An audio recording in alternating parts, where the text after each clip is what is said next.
यहाँ पर मैं बुद्धास रिलिक्स जो रखे हैं वो देखकर मुझे बड़ा आनंद हुआ, क्योंकि मैं बुद्धा के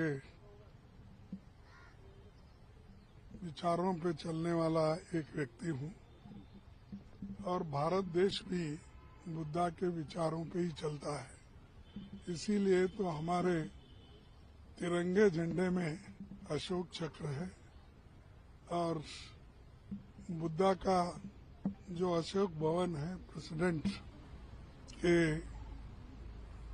हॉल में, वहाँ पर बहुत से मिनिस्टर्स, जस्टिस और बहुत से लोग, महत्वपूर्ण लोग वहाँ पर शपथ लेते हैं। तो ये बुद्धा का एक पवित्र स्थल भी हर जगह है और यहाँ पर चंद उनकी यादें और उनके जो पवित्र रिलिक्स लाके यहाँ जो रखे हैं, ये खुशी की बात है।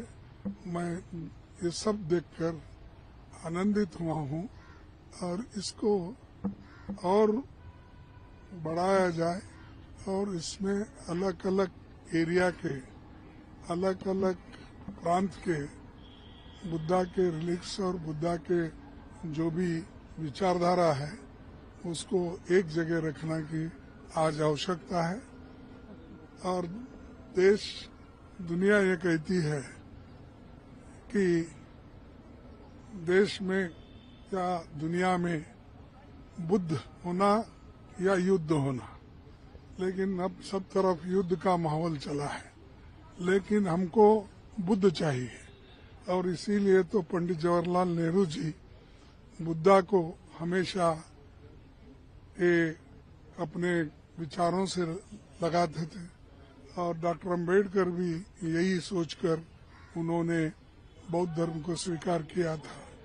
तो इसीलिए मैं ये आपको कहना चाहता हूँ कि हम बुद्धा के मार्ग पे चलकर दुनिया में शांति और सौहार्दता रखने की कोशिश करें।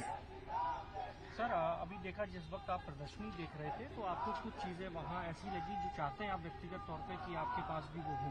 आप भी चाहते हैं कि इस तरीके की प्रदर्शनी जो है आप भी अपने गृह क्षेत्र में लगवाएं, और एक आपने कहा कि आपको एक रेप्लिका चाहिए वहाँ मनन स्तूप का।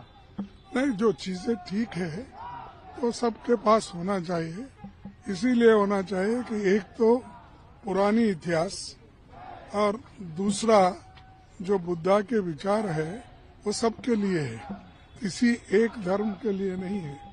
पूरा मनुष्य जाति के लिए उनके उसूलों की आवश्यकता है और उन उसूलों को लेके हम आगे बढ़े। एक राजनीतिक सवाल आपसे लेना चाहता हूं। जरा वहाँ चलिए।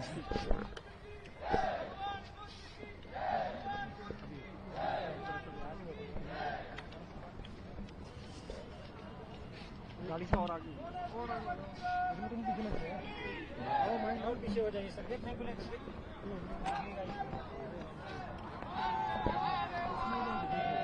सर, बाहर करेंगे तो बाहर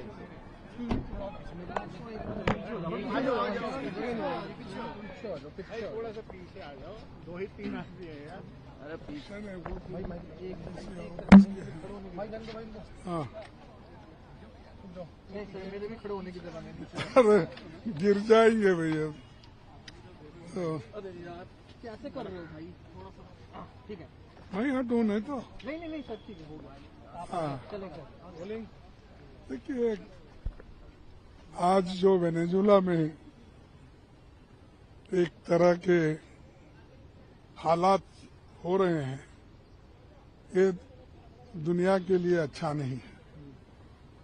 और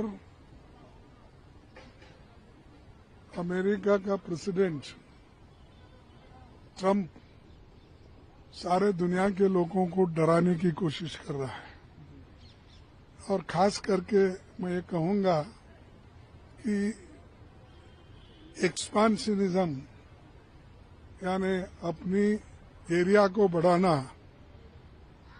और एरिया को बढ़ा के अपनी छाप रखने की कोशिश जो व्यक्ति करता है वो बहुत दिन टिकता नहीं। कि बहुत से ऐसे लोग, हिटलर जैसे लोग चले गए, मुसोलिनी जैसे लोग चले गए, बहुत से लोग जो गलत विचार रखते हैं, दुनिया में जो पीस, शांति भंग करने की कोशिश करते हैं, ये ठीक नहीं है। और मुझे और एक बात कहना जरूरी मैं समझता हूं कि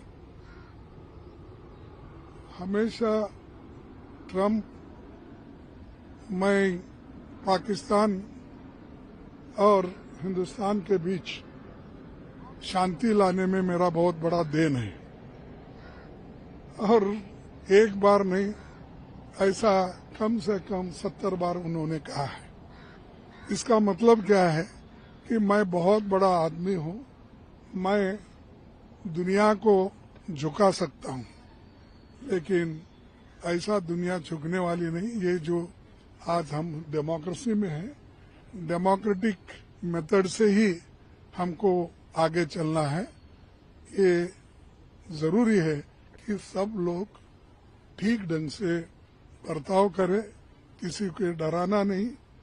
और जो नेहरू जी की पॉलिसी थी, लीव एंड लेट लिव, आप भी रहो, जिंदा रहो, दूसरों को भी जिंदा रहने दो, तो ये हमारी पॉलिसी है। लेकिन आज मैं एक वीडियो सुना, उसमें ये कहा गया है, अगर किसी के पास है तो मुझे मालूम नहीं, तो उन्होंने, ये ट्रंप ने कहा कि भारत के एम्बेसडर ने मेरे साथ मेरे पास आए और मिलके बात करे, और उन्होंने कहा कि हम रसिया से तेल लेना कम कर दिए। तब उन्होंने ये कहा कि अच्छी बात है, मुझे मालूम है मोदी अपने को इज्जत देता है और मेरी बात सुनता है, ये उन्होंने कहा। तो इसका मतलब क्या है कि मोदी जी उनके कंट्रोल में है। और वो एक बात कहा उन्होंने, कुछ ये कि वो अच्छे हैं और हमको खुश रखना चाहते हैं। तो इसीलिए मुझे एक डायलॉग याद आती है कि कौन सा एक पिक्चर, कर्म क्या कौन सा की, जिसमें बोला है मोगम्बो खुश है, मिस्टर इंडिया। एक पिक्चर में कहा था कि ये बात एम्बेसडर कहने के बाद मोगम्बो खुश है, ऐसा ट्रंप ने बोला।